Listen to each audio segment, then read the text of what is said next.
And we are live. Hello. Yes, we are live. Hello, everyone. Welcome to our weekly Facebook Live for Places to Love. This is Samantha Brown and my husband, Kevin O'Leary, and his wife, Samantha Brown.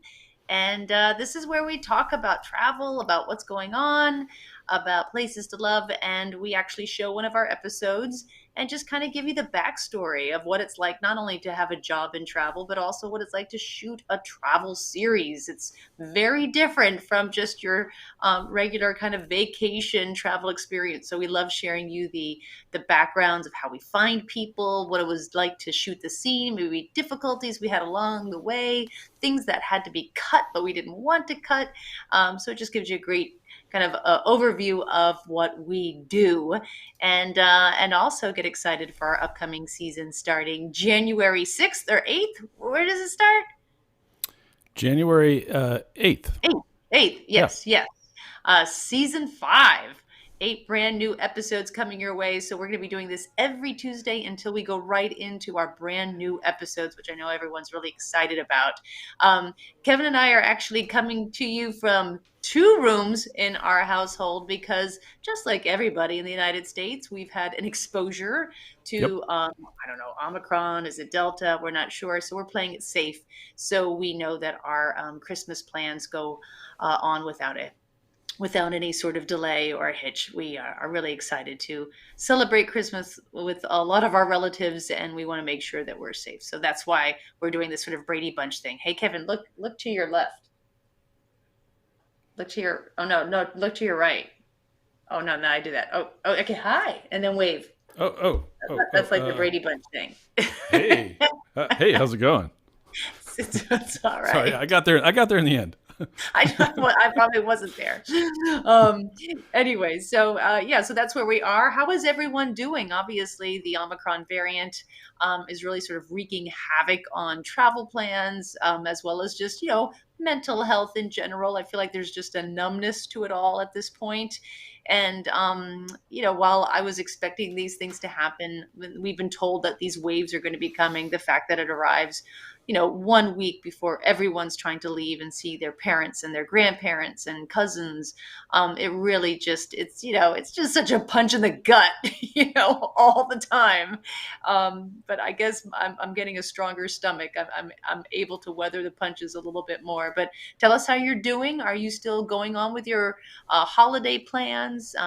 New Year's Eve plans? Maybe you're cutting back. Maybe there are people in your lives that you just don't want to risk it with. But yeah, that's where we are. I don't know. I can't see the board, Kevin, so I'm not sure who's joining us. Do we have our usual friends and family coming in to us Tuesday live? Tell Yeah, us we where you got are. we got a Hmm? lot of our old friend Pete Dorton's on. Hey, Ah, Pete. Victor. And you know what? Takes one to know one, Pete. Pete Dorton is a good friend of ours. Charles, all right. Kyler in the house. Pete and I have known each other since we moved to New York City and lived in the same apartment building in, oh my gosh, was it 1992, Pete? Oh my gosh, what those were the days. Miss you very much.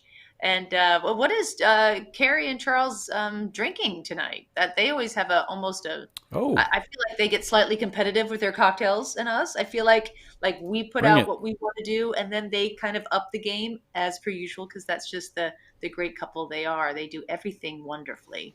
Well, I think Kevin and I just kind of skirt by. We need more We, friends like that. we are fully evolved in skirting by.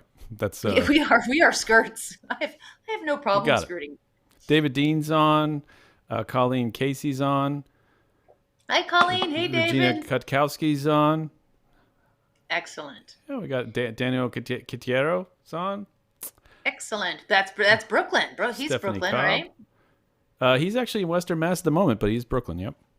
Nice. We're in Western Mass. Tell us, Dan. Love Western Mass. Um, yeah, the gang's all here. Oh, okay. Talking about getting competitive, Eric, Oh, hot buttered hot. rum with Tom and Jerry's. I mean, wow, that's pretty good. I haven't had a hot buttered rum in a while, and one of the reasons why is it's still like well, I mean now it's getting colder here, but up to last week it was 60 degrees here. Like you need hot buttered rum weather, right? You can't just be like warm coming in. You have to be like, chilled to the bone, right? That's what I love to have, like good whiskey right on the rocks, things like that. But yeah, hot buttered rum that is a good winter drink. We got a new viewer, Gwen. Hey, Gwen from Tennessee, Hi, PBS Gwen. fan. I'm glad Hey, to have oh, you on. yeah, Again, this is our excellent. we've been doing this a while now. This was our kind of respite for when COVID first hit and we couldn't be out there traveling. We started doing these to stay sane, and it kind of caught on, and it's been fun ever since. So we're glad to have you on. Nice to see you. Yeah, Where in Tennessee are you, Gwen? please tell us. Yeah. Lots of great places in Tennessee.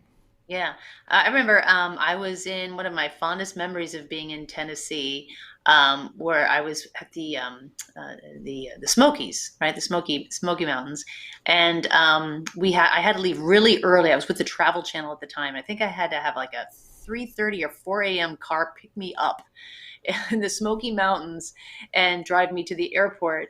And I'll never forget, the driver picks me up and we're going through the town and we're at the stoplight and a wolf comes by, wild, and just and it start and the light is blinking and the wolf comes in and just looks at us in the car and then goes the other way, and the driver and we both were like, oh my gosh. It was like this really, none of, I mean, you don't see wolves in the wild, and it was really an amazing moment.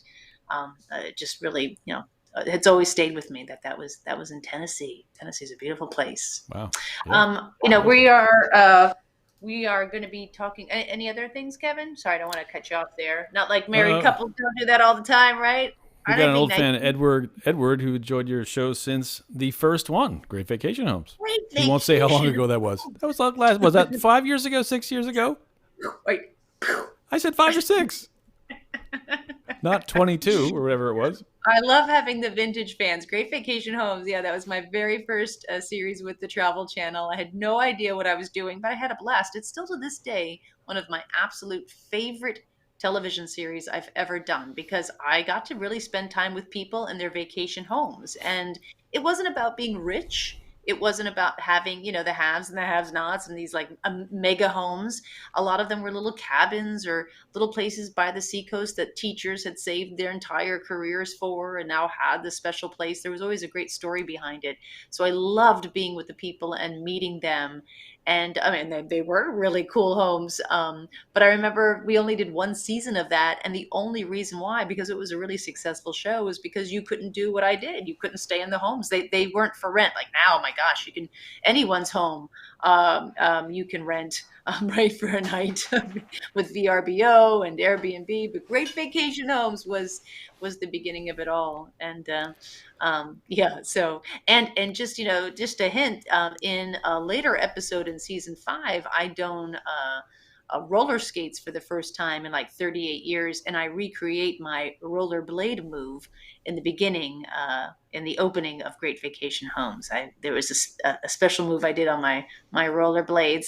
It was like 90s. That show was just like a cookie cutter of the 90s. My hair, Your I think I Seinfeld had T-shirt. I think I exactly. I think I had cargo shorts and my rollerblades. And yeah, I was styling. Should we That's go into great. the International Food Show? What I wanted to ask people, put a great question out there, is of course travel and food just go hand in hand. And it's something that we don't, when we do an episode, we try to only keep it to one food food scene, because it would be really easy just to fill up every episode and every scene we True. do in a place with food. But we feel like that's really well done in other areas, whether it's like an Andrew Zimmern show, or of course Anthony Bourdain did phenomenal work in that area, the best work there is. And so we save it, and we really spend like how should I say this? We really only focus on one thing. And then what we do with the International Food Show is, and I've always hated that title. It sounds like we're like a convention in Singapore, the International Food Show. Like, it's the food show. I love But that what we show. do, In Did you love Singapore. that It's show? great. It's a great So the conference. International Food Show is a compilation, but it's different than other compilation shows in which basically after you do a whole scene, you have all these scenes that you kind of like and you just kind of come together and it's kind of easy. It's just a phone it in kind of show. It's easy to put out there. Our show is very different. We actually create content specifically for the show that is not put in the location that we've been to. That's not put. So if we were in Palm Springs, we would do an extra scene in Palm Springs on a restaurant, and we would never put it in the Palm Springs episode. We would save it for this one that you're about to see. So it's all brand new content, never seen before, which we feel is really important. It's kind of nice to know. But I think I certainly wanted to ask everyone watching right now, certainly, what are your favorite food destinations, right? Where do you travel to because of the food? Or is there a place where just one meal really stands out to you? Just having like the best meal. For me, I have so many because my life is travel and eating. Um, but Kevin, you've really traveled a lot for food. What are some of the experiences you've had in your own personal travels with? Because I know you really go out of your way to find things. I'm more of the like, hey, what's around the hotel? Is there a nice diner? I could pick up a nice bowl of soup. Like you really seek out the places that are well known, people line up for. Yeah, I mean, I think for me the most kind of obvious thing for that is Singapore. I think it's such a small place. There's a lot of different kinds of food there. It's not, it's all Asian, but there's great Indian food, there's great Chinese food, there's great local Malaysian food. Certainly for me, that's like my favorite food destination, I would say. Mm-hmm. And that's the top of a really long list. China is amazing. I think we talked about this in some of our other Facebook lives. How the food in China is really not like the kind of Chinese food you get here. I'm not saying the food Yeah. we get here is bad. It's just not like that, and it's Yeah. different. It's fresher and it's amazing. I remember I was on a boys' trip to Portugal 15 years ago, and at the it was like it was like the yeah I Portugal. remember those.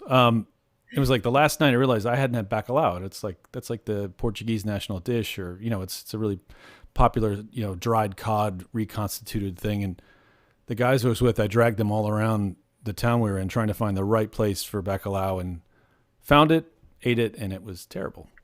Oh, Yeah, interesting. because it I was was not the hoping there'd case. be like I thought there was going to be a good food Well, memory here. it was Kevin, it and was you just went funny. negative.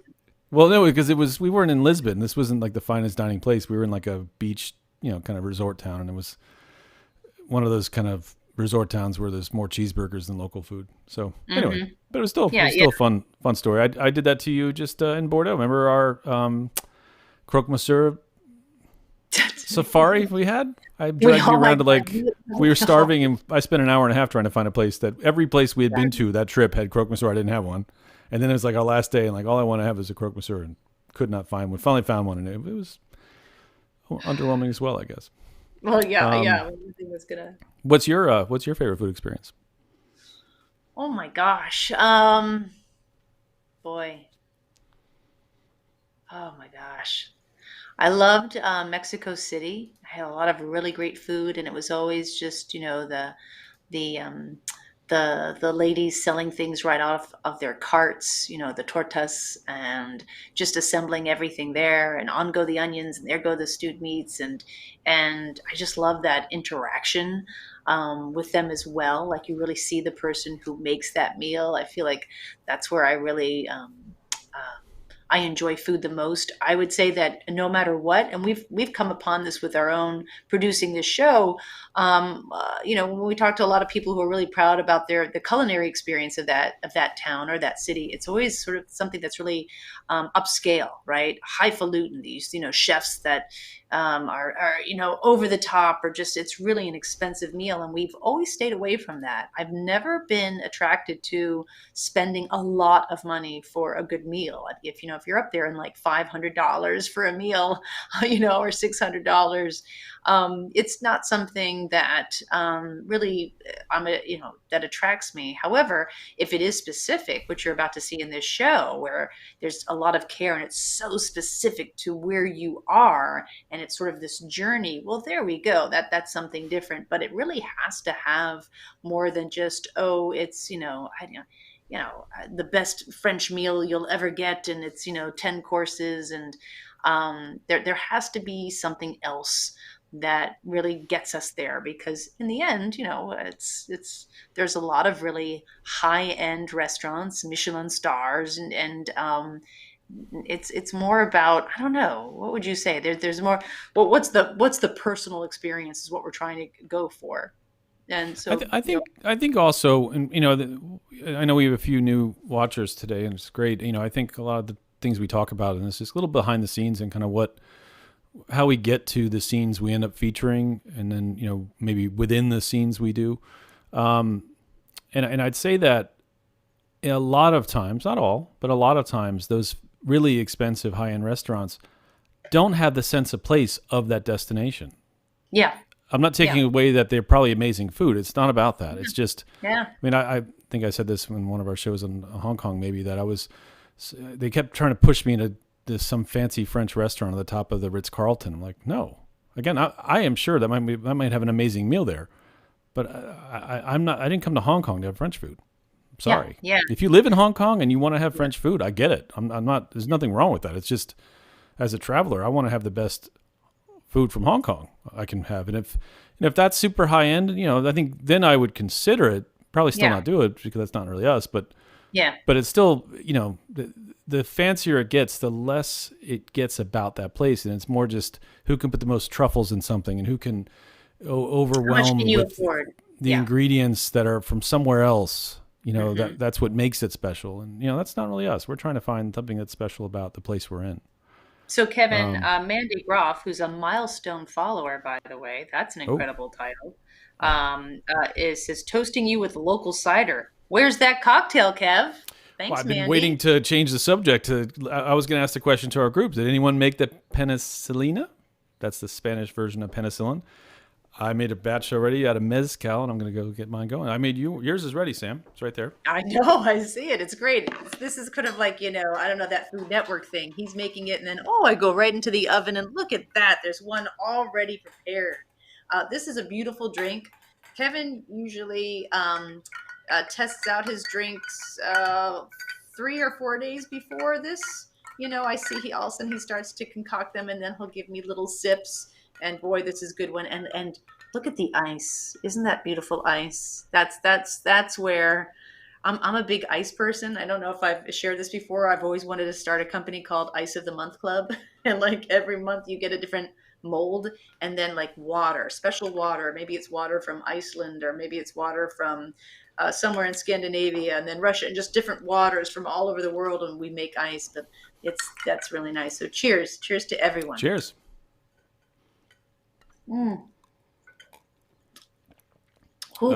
Stephanie's asking about how we make that clear ice, and there's a company called Winter Smiths there's other ones out there, but it's basically like a little cooler you put in your freezer, and it has molds in it. And the water freezes from the top down and pushes all the air past the mold, and that's what makes it clear.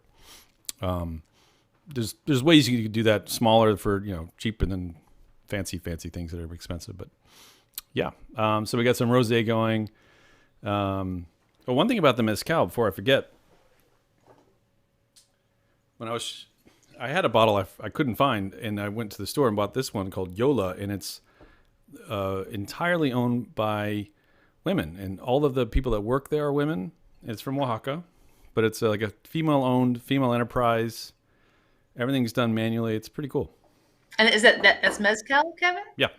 Oh, The thing about Mezcal is interesting, is that there's no such thing as a huge, there's no like Cuervo version of Mezcal. They're all small operators, small family-owned businesses, and it's a special thing.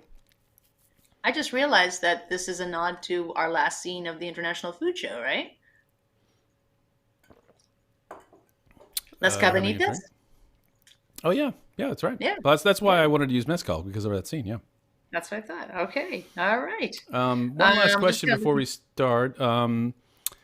Marie asked a question. Whoa. Just why I'm wearing two different headphones. Just to be clear, this one is so I can hear Samantha and hear the show, and this one I have attached to my phone so I can hear how the mix is, so I can hear audio levels and stuff. Make sure it's all working right. Because one time we were having a great conversation and I had muted the microphone, and a couple minutes into it, I look at the comments and it's just like, we can't hear you, we can't hear you. And had I been listening with this, I would have noticed that I can't hear anything.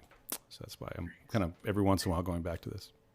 Just so you know, once the Facebook Live is over, the earphones that just listen to me come off right away, literally and figuratively. You said that one. Yeah, yeah, yeah. I'm All just right, looking at should we some get? of the great, Oh, yeah, yep, New York.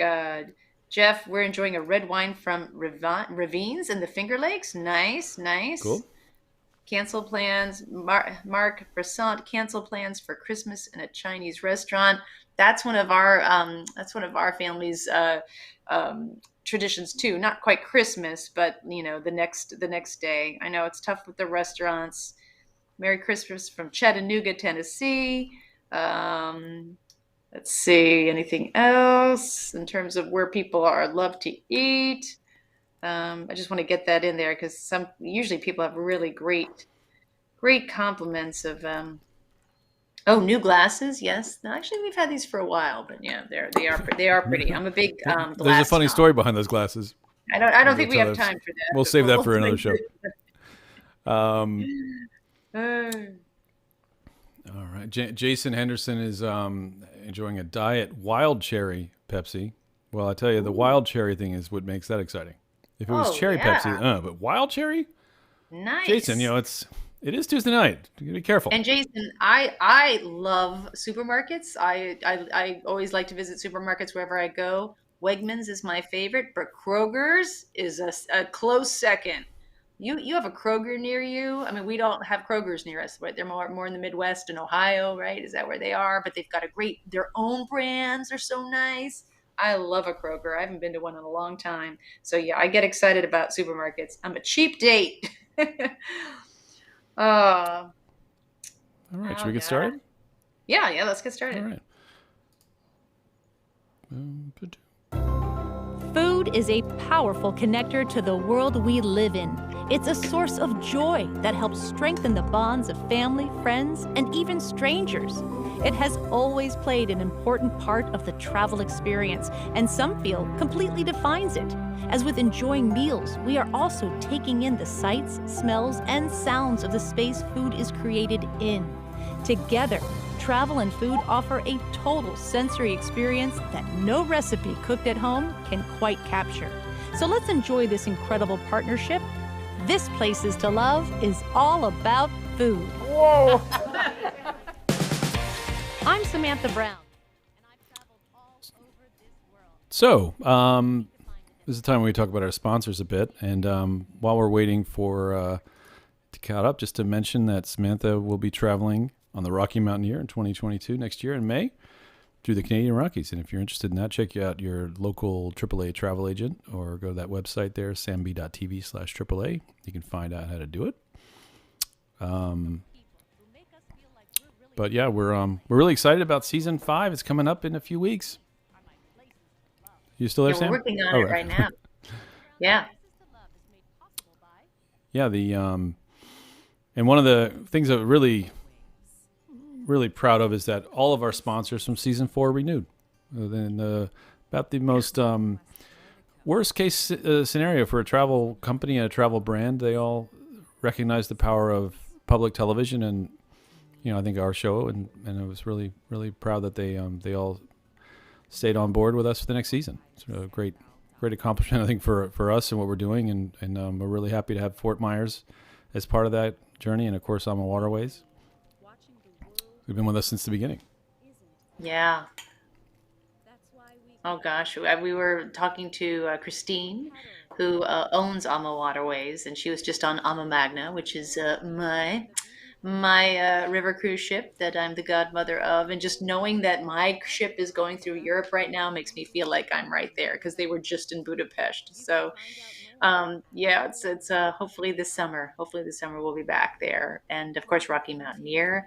And it's interesting. We did the Rocky Mountaineer trip that they just launched this year in America. They have one in the Rockies as well as Utah that traverses back and forth through the two. And people were so fascinated in that. I mean, everyone loves train travel, everyone, and because there's just a whole romance to it. So I think I know if you're really interested in that, we're going to be doing another train trip through Canada, and you can actually connect with AAA, your AAA travel advice. Vienna, Austria is an historic capital city known for its grand must-sees, but it's actually the smaller places that locals gravitate to that will make you fall in love with it, especially one cafe in particular with a mission to bring people together that is unlike any other in the world. Vienna is absolutely world-renowned for its cafes. Yes. Is there anything like this cafe in Vienna? No, no. This is the only one. There's a special one. In our cafe worked old and young together, and grandmother bake every day fresh cakes, you know? The Granny Cafe was started by a group of young students who wanted a place where young and old shared the same space as a way of strengthening community and a feeling of belonging. A space that looks like just about everybody's grandmother's home and feels that way too. When you come in, you must have time to eat, to relax, and do not look on the mobile phone, to speak to another. It's smart. She tells them, put that away. Yeah. So you greet everyone who comes in. You come in, and I go to the place. Grandmother and grandfather baked every day fresh cakes. Sit down, relax. Yes. You said being with the younger generation makes you feel great. Yes. I've seen the younger generation interact with you now, and how they need it. They need that love, and they appreciate us. So that's important. So how many grandmothers are there that make up the We're grandmothers? about 12, 14. Whoa. We all have our very own recipes. So if you come tomorrow, you will have different cakes. Yes. Because every one of us has our own special cakes. So people say, oh, well, can I have that what we had yesterday? No, unless that grandma is here. Wow.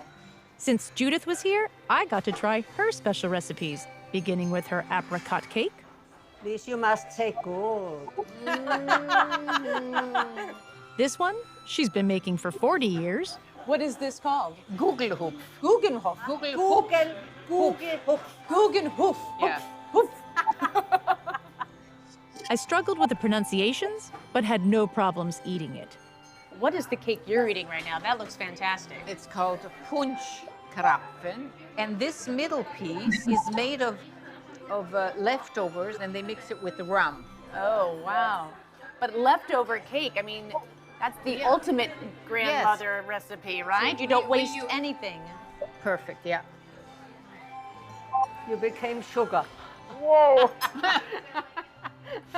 You know what? And this is like how every American child gets hooked on rum and whiskey, because grandmother put it in the cake and it was okay. The buzz. So I feel like out of respect for grandmothers, we didn't want to interrupt that scene. Usually we're like talking over things, and there's two grandmothers there. I'm not saying anything. I'm waiting until the thing's over, until I'm allowed to speak. Yeah. But that was a nod.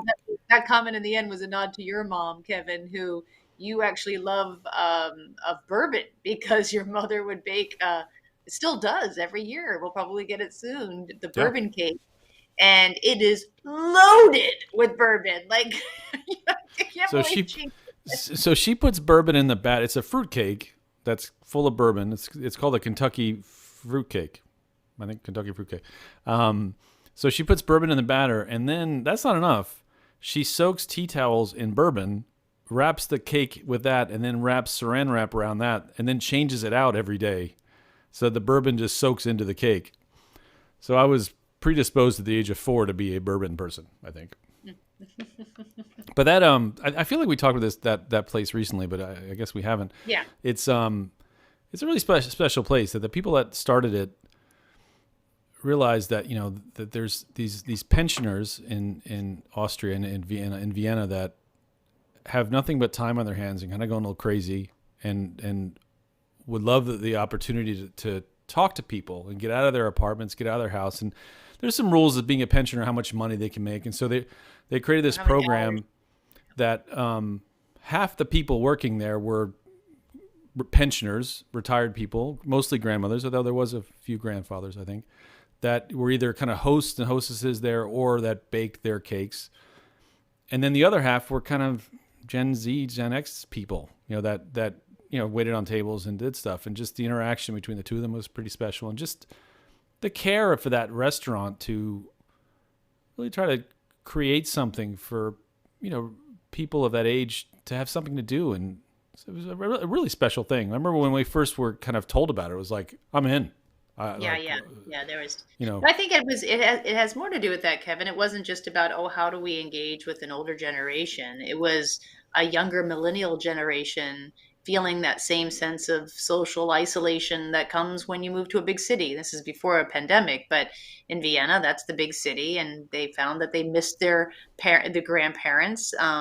They were sort of lost, young kids making their way in a big city, and they realized that there were very similar feelings in the older generation. And they thought, well, what if we get these two generations together? We could help each other out.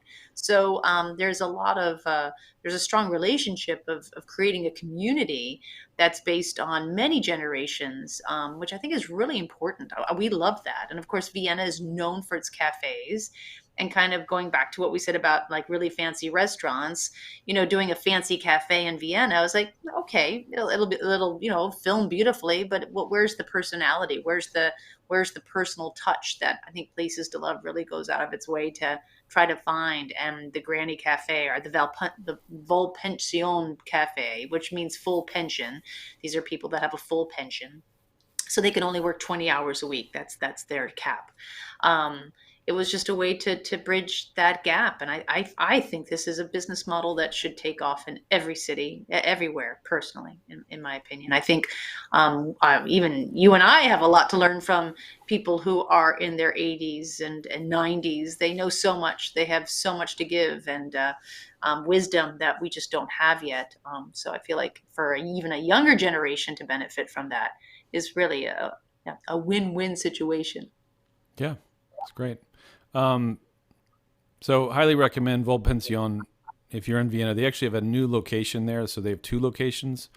It's really special. Funny, this scene coming up in Quebec City is kind of an example of when we do go to a fancy restaurant. Well, we did go to a fancy, yeah. Because this restaurant is all about the food of Quebec, and it's very what do they call it? Boreal cuisine, which is the northern tundra type. And there's another restaurant we went to in Quebec City where like they had nothing with olive oil because you don't grow olives in Quebec. So it was a lot of butter, and it was just an interesting, some of the things, like there's no chocolate on the menu, that kind of stuff. Acorns on the menu because they have a lot of acorns in Quebec. But no, this is a beautiful restaurant here. Quebec City is one of the oldest cities in North America and has its preserved ramparts to prove it. And while this 400-year-old gem may look like a version of Europe, it has its own unique culture to experience. Food, of course, plays a large part of that experience, and it's safe to say that no one does cozy comfort food quite like Quebec. But within these stone walls is a restaurant where history and gastronomy are brought together in a dining adventure that begins in vaults that date back to 1686. This is La Tenière. Surprising your guests is what this restaurant is all about. You really seek to disconnect people from any other restaurant experience we've ever had. Absolutely. This is about 3.5 hour experience, but we move the guests along 3 old cellars, and every plate is a story to tell about our neighborhood, or the building, or the culinary culture of Quebec. And it's very important for us to show a flavor that we have in our forest or in our river that we never thought we have. Guests begin their 3.5-hour journey here with a few cocktails and small plates. I've made it to the chef's counter room, where I'm about to enjoy a signature dish with one of the prized products of Quebec. It's a caviar from a yellow sturgeon. So it's in a region called Lac Saint-Pierre, only 10 fishermen are allowed to collect this precious caviar. And we're lucky Great. enough to have some, so we decided to match it with scallops that we slice thinly, poach and butter in only a few seconds just to give them a little warm, but they're almost raw.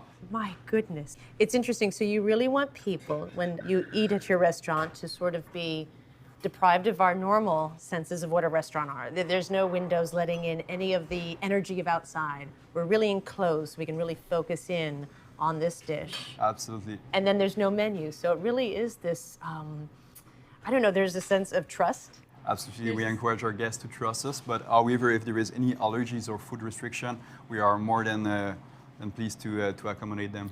I have a lot of trust for you right now. It's such a beautiful dish. Thank you very much. Even though I feel like I'm a part of this amazing adventure or journey, I'm also watching this well-tuned orchestra play. And how you move together is also a part of the experience here because you keep this kitchen open. Absolutely. My next course is Rabbit Three Ways, a masterpiece of butchery. So we like to use the old beast. At the back, I'm sure you already noticed the small rack. That's a lot of job to do this butchery on it, but that's worth it because this is the most tender part. The centerpiece is the stubble that we glaze with sage and we stuff with rabbit mousse perfume with brandy. And in between, you have the shoulder that we braise and shred, and we mix them with grapes. So much thought goes into each part of a dish, including using local acorn-flavored gnocchi. And we had the idea to use it like the chestnut that you see in France, to do a kind of puree with it and to use it in the sweet side. But that remains too much bitter because when you pick it from when they just fell from the tree, they are quite bitter. So you have to dry them for a year to make them very dry and to lose their bitterness. Wow, so as a chef, you are taking in and observing not just food, but how this city is, Yes. its physical presence, how it smells, what's in its waters. I mean, you're really, it's fascinating to me that you absorb it all and put it on a plate. That's what we are trying to do. I feel like the culinary culture of Quebec is quite young. From few decades, if you want to have fine dining, you have to go eat French or Italians. But we have a lot of stuff in our forest, so we want to bring it to the table. So this is Quebec. This is a Quebec on a plate. I hope that one day people will no longer think about Putin when they think about Quebec. So several people were talking about poutine earlier on the comments that, that's the kind of soul food of Quebec, if you want to call it, where it's French fries with gravy and cheese curds. But it's like the Very national. good, by the way. It's it's if 3 a.m, it's nothing better than poutine. But I think, and when you go to Quebec City, some of the restaurants try to elevate it with, fancier, things and stuff. But this is a whole other kind of experience. I would be very disappointed if I got French fries with cheese curds and gravy right now.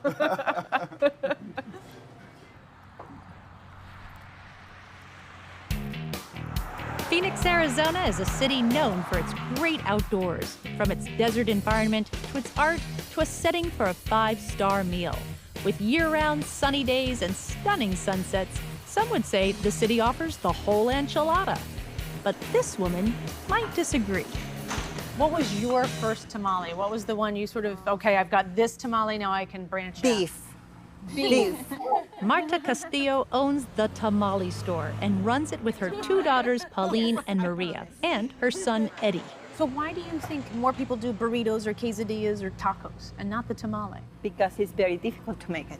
First, we have to make the masa, okay? Make it soft, nice, all the spices that we put in the masa. The masa is the best part of the tamale. The heart and soul of the tamale.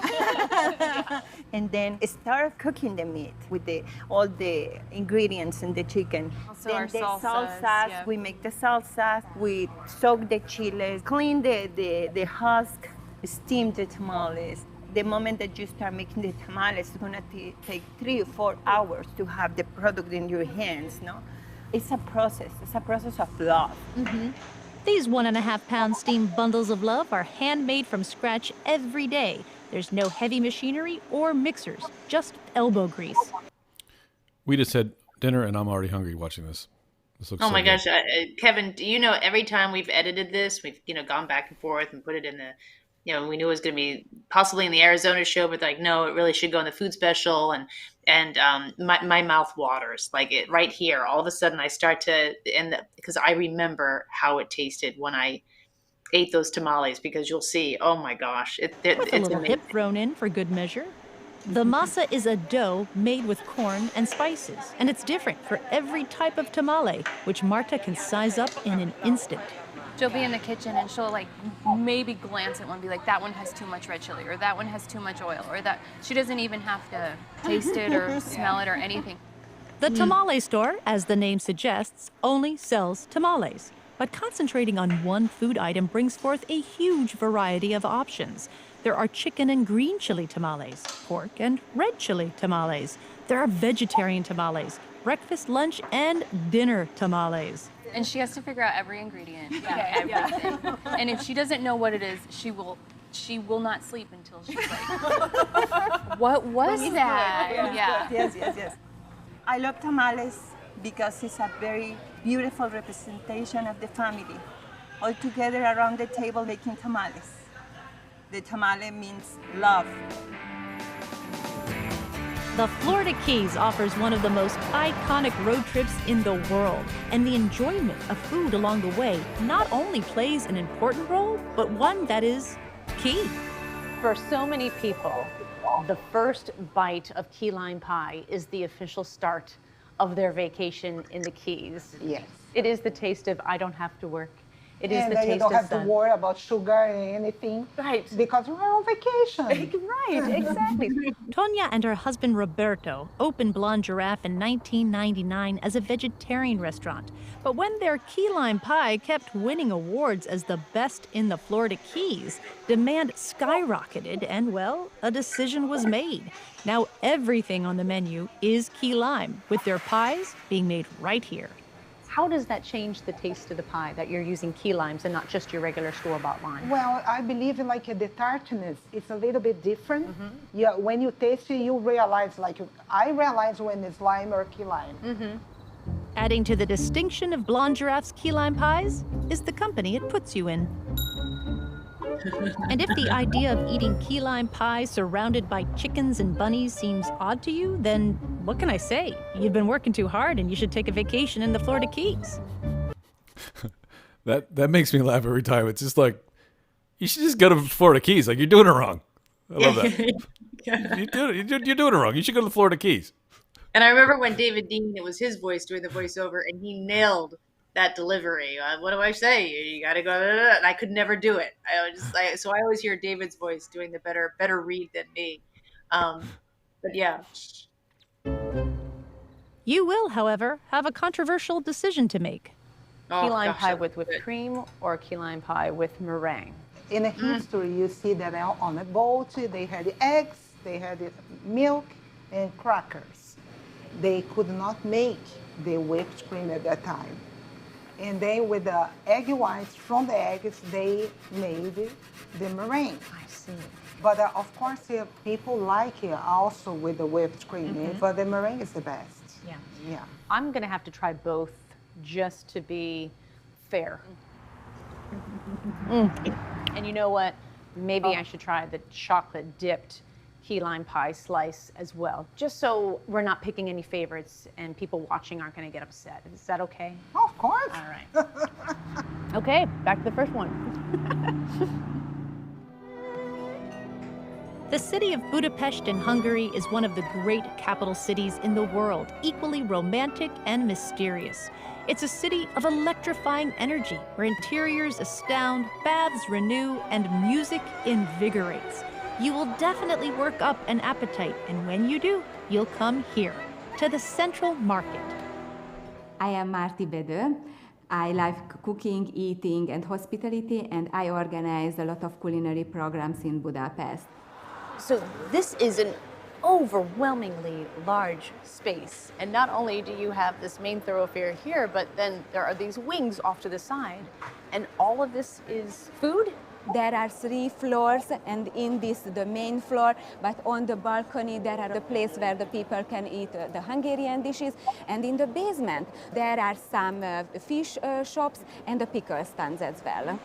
One thing that's frustrating about being a traveler in these spaces is that I'm seeing so much wonderful food, fresh meats and beautiful vegetables and fruits, and I can't bring any of that back to my hotel room, but this is where you come in. We're gonna cook a meal together. Yes, we make a chicken paprikash.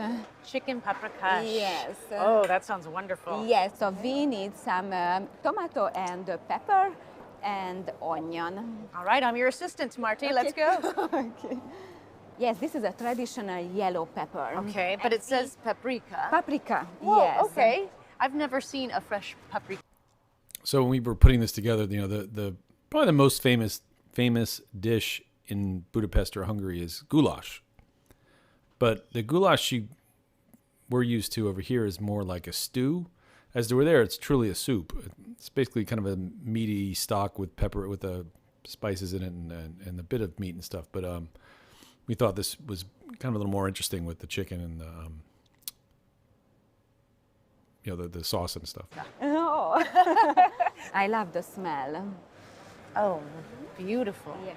So I've only ever seen paprika in the way I know it. Paprika only means the spices that comes in that little jar. And it's just dawning on me that paprika means pepper. Yes. But the powdered version, whether sweet, smoked, or hot, is everything in Hungarian cuisine. And in home kitchens like Marty's, is stored in large jars for the obvious reason. Please add 3 teaspoons, please. 3. Heaping or Big paprika powder. I'm in Budapest. Sorry to interrupt, but our friend Jeff just asked a question. Is this the recipe from this afternoon? Yes, we published this recipe that we're making. Marty shared the recipe with us, and it's published on the link for this, actually, as well as on our website.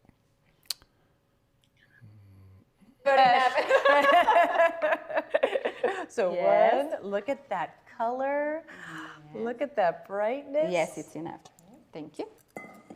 Now, what's next? The chicken. Szeretnék egy gyönyörű szép mellet és 2 combot. Nem, csirkemelfilét. So what did you just order? We buy the chicken breast and the chicken leg. Okay. I know that a lot of people prefer the breast, but I think the taste is better when we use some leg with the bones and the skin as well.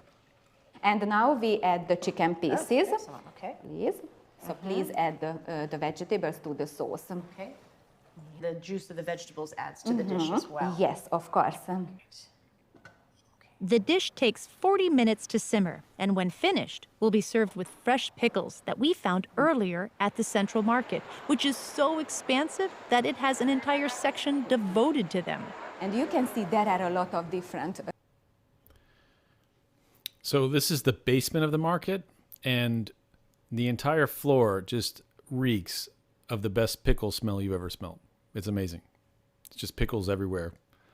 It's kind of hard to imagine there's so many pickles, and they pickle everything. You see tomatoes and cauliflower, and there's just so many different kinds of pickles there. But it's a floor of pickles. Yeah, and I want to point out David Dean made the comment as well. If you watch travel shows, it's just a little nod to ours and what David Dean brings to it as the editor.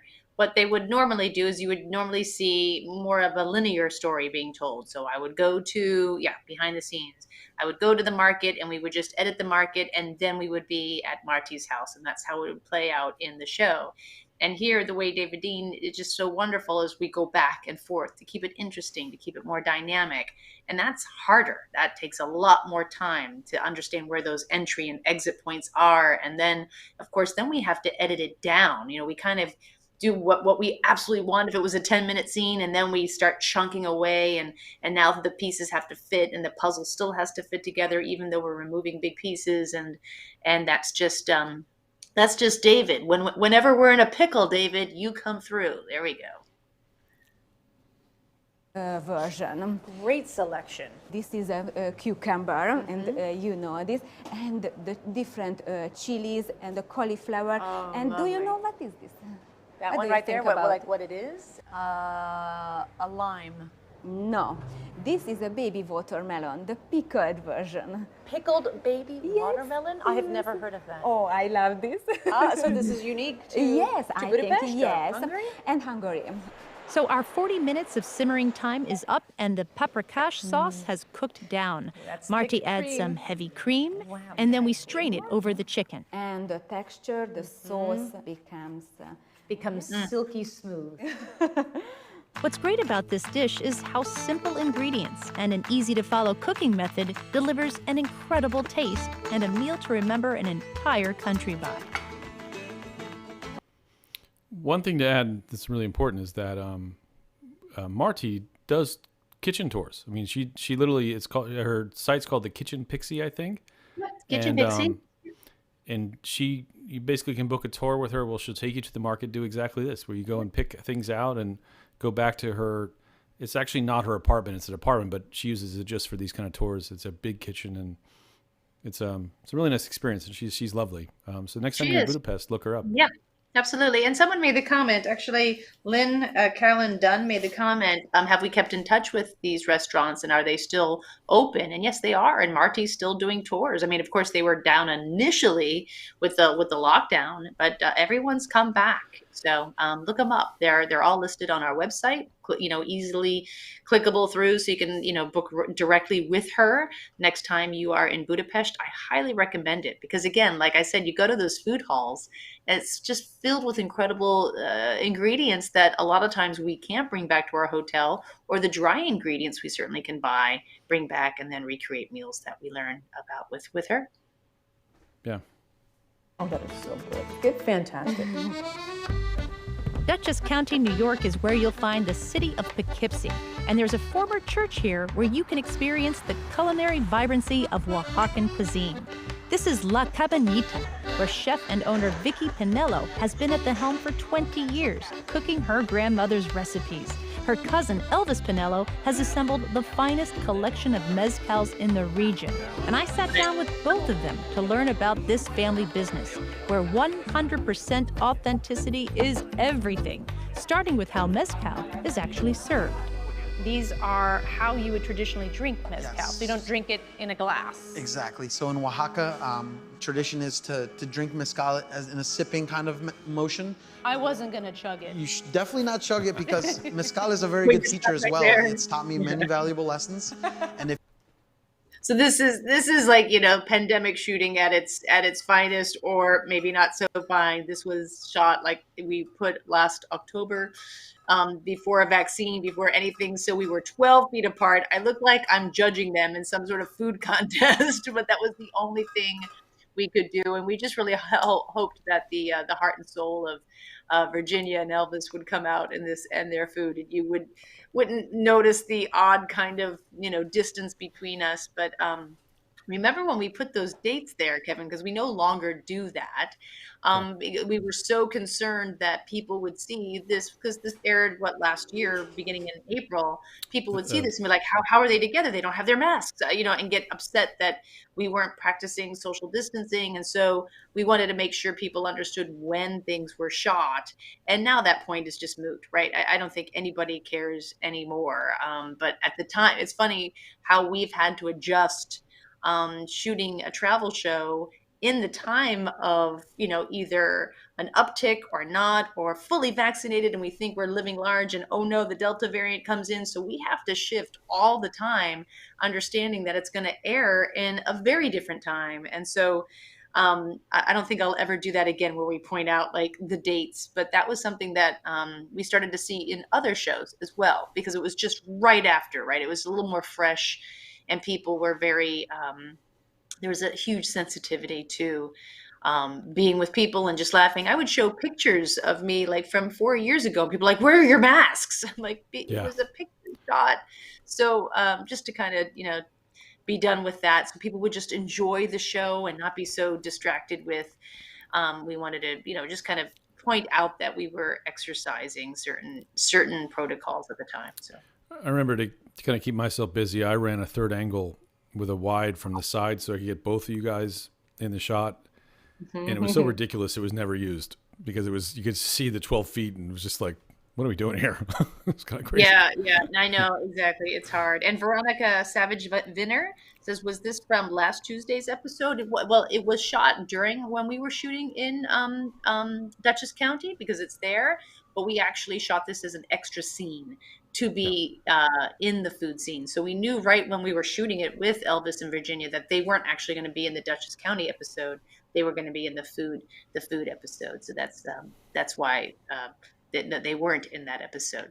Not because they didn't deserve it. What's really wonderful about the food episode and our compilation shows, and we're doing a really special one in season 6, is we can now expand those scenes from being 2.5 minutes. Sometimes it's like, it's just not enough time, to like 5.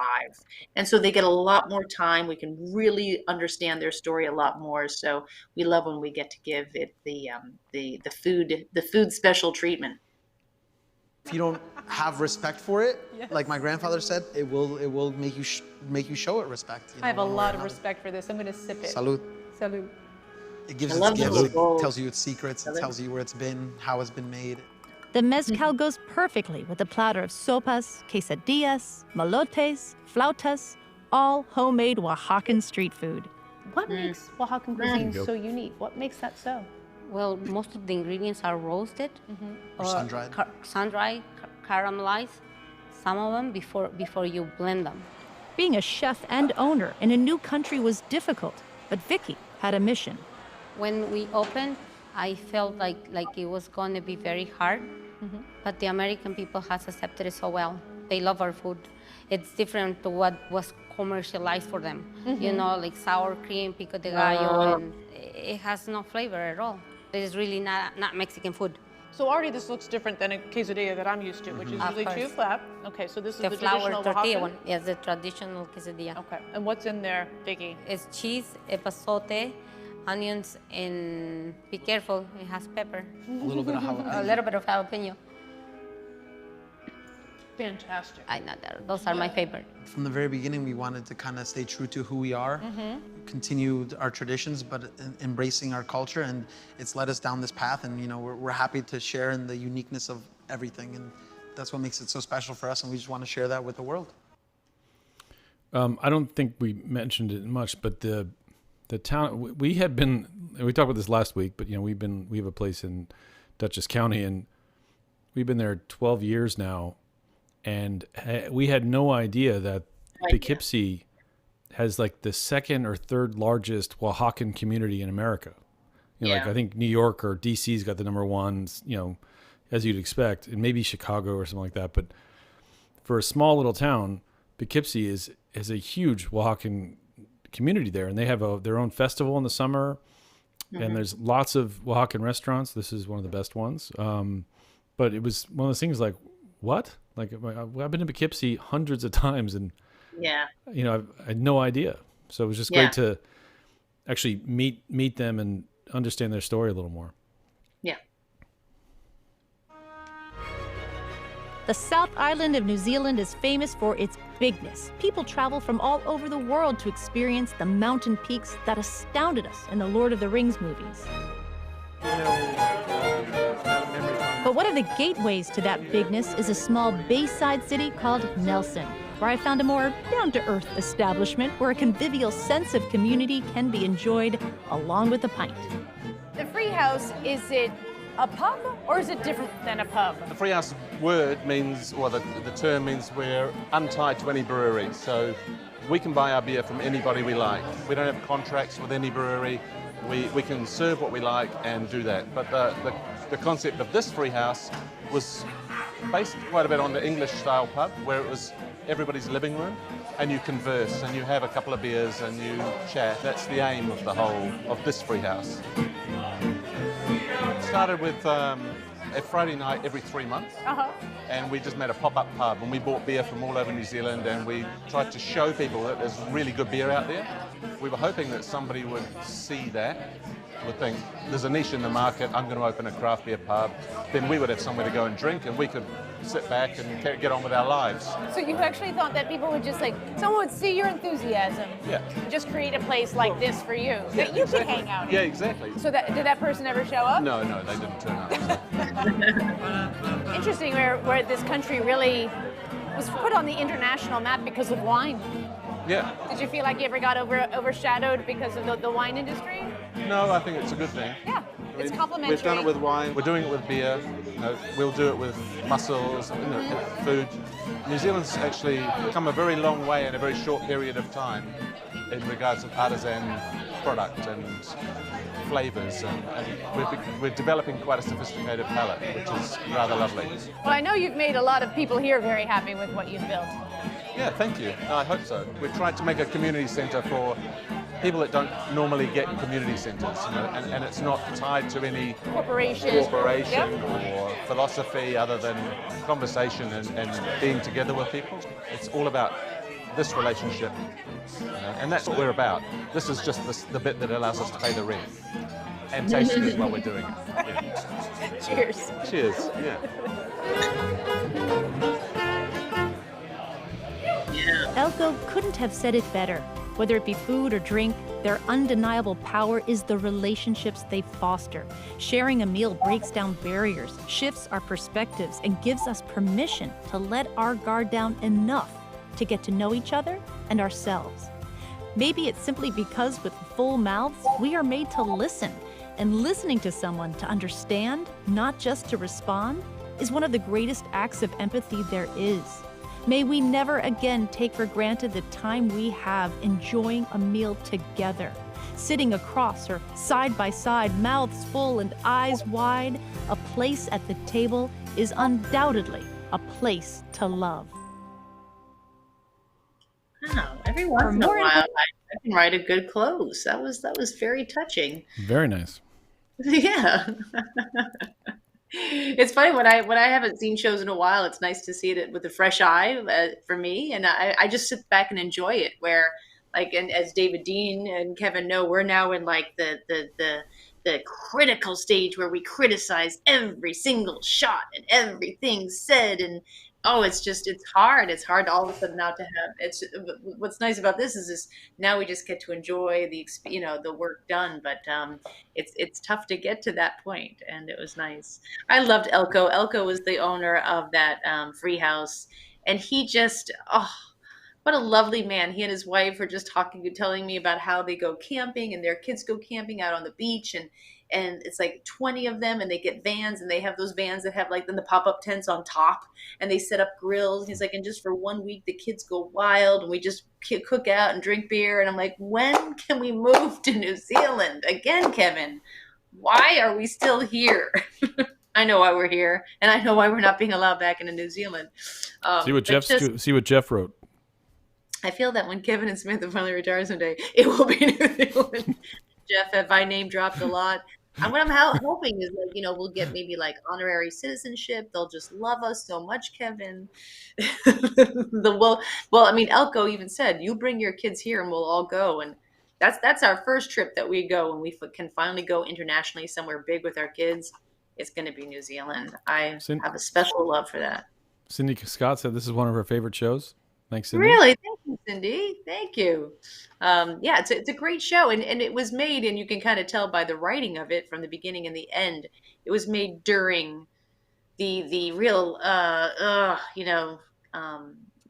beginnings and the angst and the phenomenal uncertainty of the beginning of the pandemic, and just coming off of being in total lockdown. I mean, it ain't easy now, folks, but at least we're not locked down. At least we can leave our, homes and go to restaurants and go to businesses and all of that. But just this came off of a time where, food was basically what we saw other people do, and we tried to recreate meals at home to kind of bring back that travel experience. We can travel still. We're traveling now. We just have to take a lot more precautions. So lots of questions about key lime. First of all, our friend Veronica has a piece of key lime every meal when she's in the Keys. Oh, sure. Every yeah. single meal. So I love the way you wrote that. Yeah. Well, Veronica, what's your favorite key lime place? Because I know people have it's serious. Key lime pie is a serious food commodity that has, teams. It has rivalries. It's like, how could you possibly put whipped cream on key lime pie? That kind of, Speaking of which, Jimmy Ching had a question. You never said what your favorite one was. Oh, I'm sorry. I probably didn't. Definitely the meringue. Oh my gosh, the meringue, just the traditional with the graham cracker crust, the key lime, and the meringue. Oh, so good, so good. Come on, Kevin. Sam needs a refill. No, Kevin knows that he cannot believe I even drank this whole thing. And she we're in didn't. trouble. No, There's still something so there. That's more than usual, though, for the record. It is more than usual. It's been a long week. Road Trip Dave over on YouTube asked a question about when we're putting videos together, how long does it take to travel to each place before you go to the next place? I'd say a bit of a kind of convoluted answer to that, Dave. Typically, we film for 4 days for every episode. Typically, we film 8 scenes, so that's 2 a day. And it's some of the math we have to do. It's kind of tough. Is sometimes a scene might be amazing, but it's just not worth the trip to drive somewhere for 2 hours to then turn around and drive back to the same hotel means that either we're getting up at 4 to do a scene, or we can only be there for a couple hours because we have to get back. So it's some of the decisions we have to make as we put together an episode. It's one of the reasons we go scout everything, is to see everything, to understand what we would be doing there before we show up with a crew of 8. But yeah, so we typically film a scene for between 2 and 4 hours, usually. We do two, sometimes 3 a day. We have what we call A scenes and B scenes. An A scene would be a 4-hour half-day scene. And if it's something smaller that we can get away with 2 or maybe 3 hours, we'll do maybe 2 B scenes a day. 1 A scene and 2 B scenes. David Dean asked a really nice question. Has anyone watching ever had a 3.5-hour meal? And I know we certainly have some that we've treasured, and some that we were like, I cannot believe we've been here for 3.5 hours, where we're, kind of a guest of someone that who didn't tell us this would be a 3.5-hour thing, and Sam has to be in bed because she's got to be up at 5 a.m, hair and makeup. And one of the best comebacks ever. I'm a peanut butter and jelly kind of girl. I'm just going to say it. Like during the pandemic, when we were traveling a lot as a crew, you started putting us into, Hampton Inns, or, the places that they have the utility kitchens. So you have a microwave, you have a refrigerator, and I can't tell you how much the crew loved it. We all went to the supermarket together. We all got frozen meals and then would compare our frozen meal experience. I love Annie's cheese enchiladas. I had them every night. I would make them. I'd come home and I'd put them in my microwave in my little Hampton Inn, or Hilton Garden Inn, whatever it is. And I loved it. So I'm a simpleton when it comes to food. I love food. I just don't like to collect experiences of food at the cost of not getting a good night's sleep or waiting. And I just. Well, I think the biggest distinction is that you work really hard, and have to get up very early, and the amount of effort and energy you spend working doesn't allow for you to have a nice, relaxing 3.5-hour meal with 3 bottles of wine. It just doesn't work that way. Well, I still have the 3 bottles of wine, Kevin. It's just Nice. I don't sit in a restaurant and wait for it. I just pour it myself. But speaking of which, so that was David's question, and Michelle Gagan-Neal, my new favorite fan, Yeah. this was her answer. David Dean only had a party. That's really a wine party with some food, I think, Michelle. Love it. Talking about the grandmothers, our first scene in Vienna, Tim Martin had a cool thing. I don't know this restaurant. Enoteca Maria has a rotating group of Italian grandmothers that cooks. We have to go there. Oh my God, Tim! It's just Thank across- you. That is an awesome tip. Yeah, it's across the Verrazano. Yeah, right there. That's an easy trip for us. Thank you, Enoteca Maria. Phew, nice. And talking about, I was expecting Daniel, our Portuguese friend, to have a comment about my bacalhau story. And again, I wasn't slating bacalhau as a dish. We were just in kind of a crummy, touristy town in Portugal in the Algarve, and I should have known better. I probably should have had a burger and just gone with it. Had a bunch of beer like everyone else was. Instead, I tried to find some fancy experience, and it was. So it wasn't about the bacalhau being bad. It was just not the kind of restaurant you'd have a good one. That's all. Stephanie Cobb said, "Well, there's pretty good food in Asheville, North Carolina, and we know that for sure." You might be watching the Places to Love season opener of season 5, featuring Asheville, North Carolina. the second weekend of January. Check your local listings, and we have some pretty good food there. Mm-hmm. Some nice ethnic food, actually. It's awesome. Tishrei, I can't agree with this more. Yeah, I talk about Singapore being. I think the question was, I was thinking countries, like countries. Well, Singapore is awesome, but when you say a city, there's not a better city to eat food in than San Sebastian, Spain. No, just absolutely. It has everything you want. I mean, they have the best kind of not dive bar food, but just kind of simple food. You go to the bars and throw napkins on the floor, and it's just all rustic and awesome. And then they have it's something like the most Michelin stars per capita than anywhere in the world are in San Sebastian, where they have also really fancy restaurants. And we had a 3-hour dining experience there that it started late and it went late. And I remember we both were, it was course after course after course. And the woman, we had met the chef the day before, and she gave us a tour of the kitchen, all this stuff. And she was lovely. It's a place called, Arzak. That's what the name. Arzak. And Elena he's Arzak. considered the chef that inspired Bouli, right? El Bouli. Yeah. So Ferran Adria kind of studied under Arzak, and this was her father, and she's now the kind of head chef. And after like the 8th course, she came over and like, why don't you like this? And like, this is the most amazing thing I've ever eaten, but I've had 8 dishes and I can't eat anymore. And she thought we didn't like it. That was dumb. That wasn't fun. But that was so San Sebastian, amazing. Do you remember the name of the woman that gave us that tour? She's an American woman that lives there. Yeah, El Tenedor, which means fork. El Tenedor, and I forget her name, but she's an American woman that lives in San Sebastian that does tours there, and she takes you to the thing about these little restaurants, the more rustic places, is that every one features a different kind of. They're known for meat, and this one's known for ham. This one's known for fish. And you go and have a few bites, a small glass of wine, and go to the next one, and it's one of the best, kind of bar crawl, food crawl things you've ever had. It's amazing. But she really pointed out what's so nice about being taken around by someone who really understands, and she gives tours to do that. Is what we didn't get is you'd go into these little bars and people would. They would bite. They'd have their fingers. They'd wipe the napkins, and then they'd throw the napkin on the floor. And of course, we would never do that. And we're like, well, why are people just littering on the floor? And she said, well, no, it's a little more.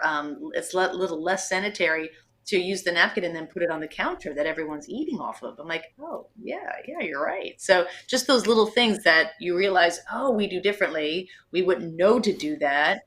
And then you know. Daniel is asking, can you get poutine in San Sebastian? And if you could, it would be the best poutine you've ever had. I guarantee you that. Lots of great comments, people of just places that Portland, Maine has a great food scene there. Portland, Maine, yeah. It's funny if you watch. We did in season 3 an episode in Maine. And we went from Kittery up to Bar Harbor. And we purposely skipped Portland purely because one day we'll do a whole episode in Portland. Because we didn't want to just do one quick scene there and move on. And then we kind of blew it for a future scene. Because I've only been to Portland once, but I've heard there's great food there. So Colleen's asking again, it's La Tiendor? Tenedor. Tenedor, Tenedor. It basically translates to the fork. Yeah, and again, there can't be too many Americans living in San Sebastian giving tours. I just forget her name. I just want credit for knowing a tour that we took. Oh my gosh, it was our first year of marriage. Remember, it was our anniversary trip. We've been married for 14, 15. Darn it! I was just ready to impress you, Kevin. How many? Well, you actually had it right. It was 14 years ago because that was our first anniversary. We've been married 15 years ago. Okay, yeah. So, and we went there, and that's after I've had a whole drink of mezcal. So, yeah. Andrew Sinclair's asking a question. What's the best food we had in London?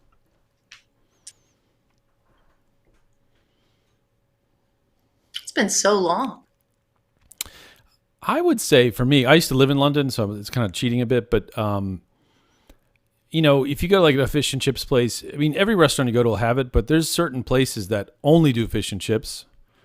And it's kind of confusing when you go there because you go there and it's like, well, what kind of fish do you want? Do you want plaice? Do you want cod? Do you want scrod? Do you want this? Do you want a half portion? It's a little kind of soup Nazi-ish. You have to know what you're asking for. But, that's more legit, something where all they do is fish and chips, and that place has been there for 100 years. It's going to be good. I think pies are nice there. You get in a pub setting, a nice steak and ale pies is pretty special. But Casey was right. It had to be Indian food. And I think it was, what is their national dish is chicken tikka. So, yeah. Right? Is that yeah. But, it is. It's really good there. I had a really good meal. Yeah, no, it's I good. just don't remember a certain restaurant that stood out to me. And gosh knows there's probably lots of them. One of the best things I ever did in London that I loved was you visit the green cabbie huts. So all throughout London, there used to be 200 of them, and now there's only like 14. There could be less now. Are these little green huts, and they're like in the middle of the street, and that's where the cabbies will stop and have their tea. And there's a little seating area, seats maybe 6. You go inside. You are not allowed. It's only for cab drivers, but you can walk up to the window and order tea and like a sausage sandwich, whatever they call that. I want to say a bunty. Does that make sense? I don't know. Budgie? Sounds British. Budgie, I think. Okay. And it's just like, it's just like, what's their, they don't have Lipton tea. They have, what's their tea in a bag? It's, come on. Oh, well, they just call it ordinary tea. Ordinary tea. People know it has a certain name to it. Tetley's, maybe?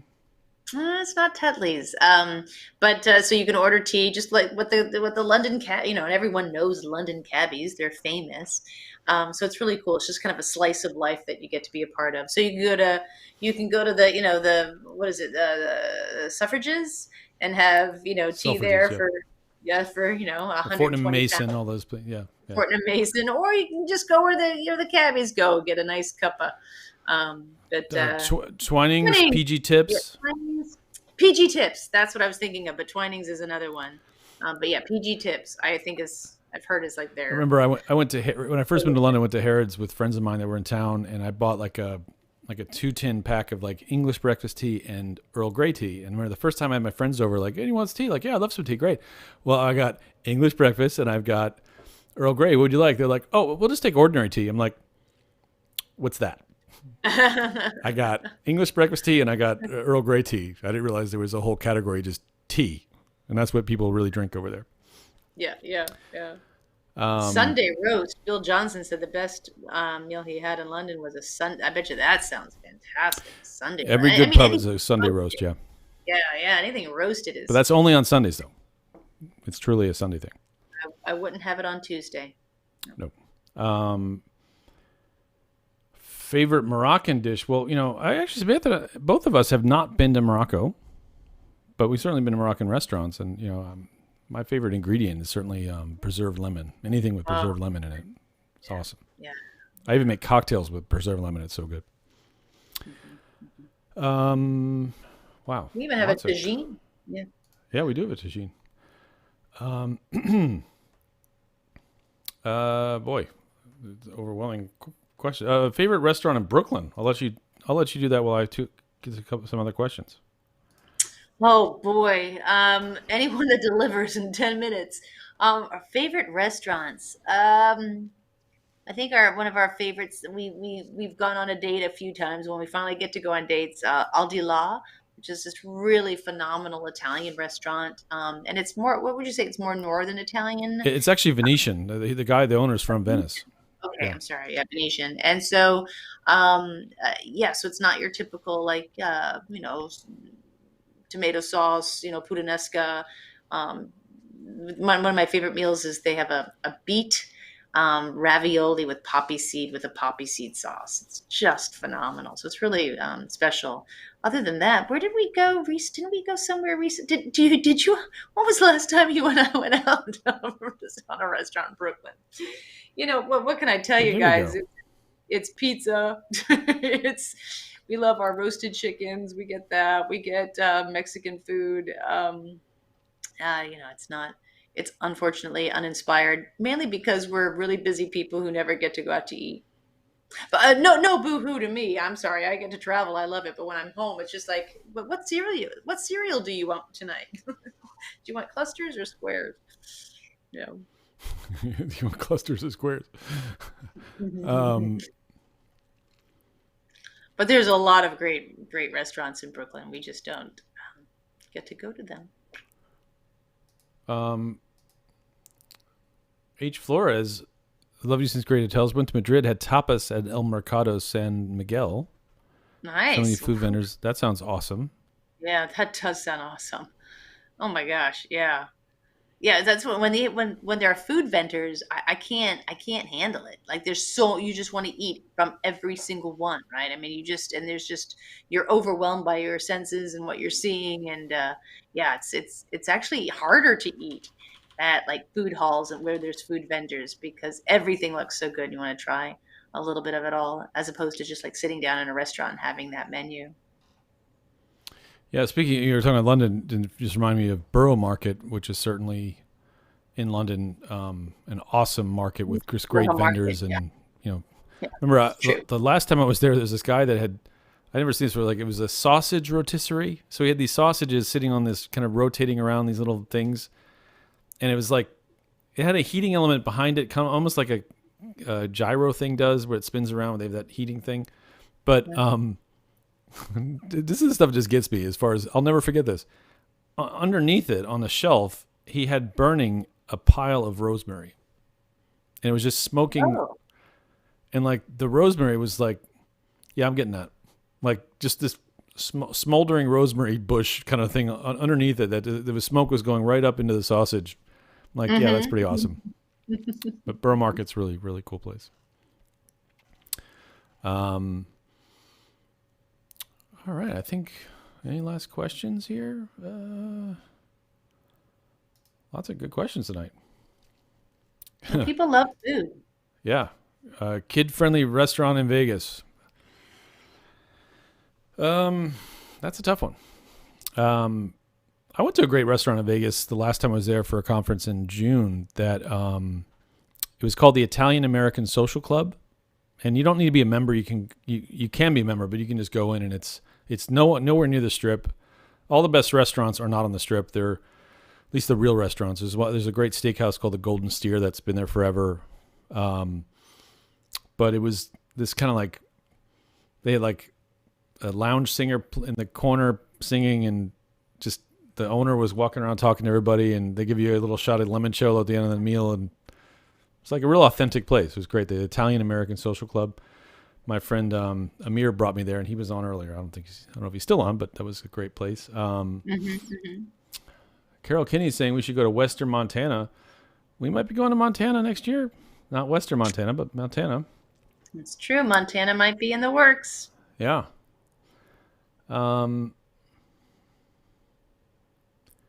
Whoa, here's something I don't know. Got to look this one up. Sobre Masa in Brooklyn. Yeah, I was seeing that. Yeah, I'm going to write that down. I mean, Brooklyn's a pretty big borough. That could be nowhere near us, but certainly worth checking it out. We're going to get in our minivan, Kevin. We're going to go. Yeah. I think, I feel like if there's an area that we have not done in Places to Love that just, it kills me, it pains me. And now because of the pandemic, it's harder, but is Mexico. And going back to Mexico City, which I absolutely loved, and areas of Oaxaca, San Miguel de Allende, right? Am I saying that correctly? Sorry, I've had mezcal. So many wonderful places because of that culinary background, because of the people and the culture, and we'll get there, Kevin. We'll get there, and I know we can go. It's just harder for us as a crew because we have to. It's 8 members, and we have to make sure everyone else here is, our crew is healthy and safe, and we go over, and then we have to make sure, coming back to the United States now, that everyone is, so it just becomes a lot more complicated when you're bringing more people, and the pandemic has not made that any easier. So, absolutely. Ricky Baum asked a restaurant, my recommendation in Miami. We did an awesome restaurant called Ember when we filmed there a few years ago. And the chef is Brad Kilgore, I think. Brad Kilgore. He's got a few restaurants in Miami. He's not he's a well-known chef there, but Ember was awesome because it's all about fire and everything's cooked on an open fire and really cool place. Phenomenal. What was it? How many layers of lasagna is it? Is it? Oh yeah, it was like a millefeuille kind of thing, a million. Yeah, layers. exactly. Yeah, 40 layers or 25 layers of lasagna. Yeah. It's unbelievable. And they would take the lasagna out and then put it in a wood-fired oven so that the entire thing had the burnt edges on it. Yeah, crazy. Yeah, it's crazy. Yeah. Ashley Lapierre is saying we should visit Annapolis. Well, and I'm from near Annapolis, so we know Annapolis well. We'll definitely do that one day. We got married on the Eastern Shore of Maryland, actually. How many years ago? 15 and 2 months ago. Good job. Yeah. So I think yeah.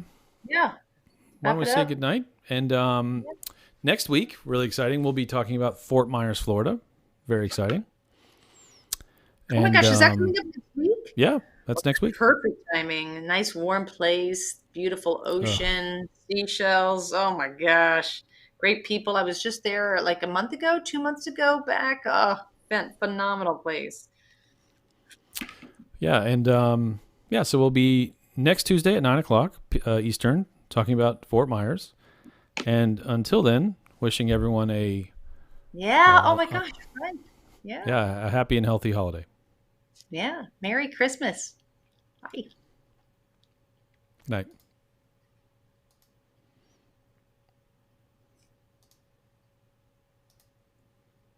Merry Christmas to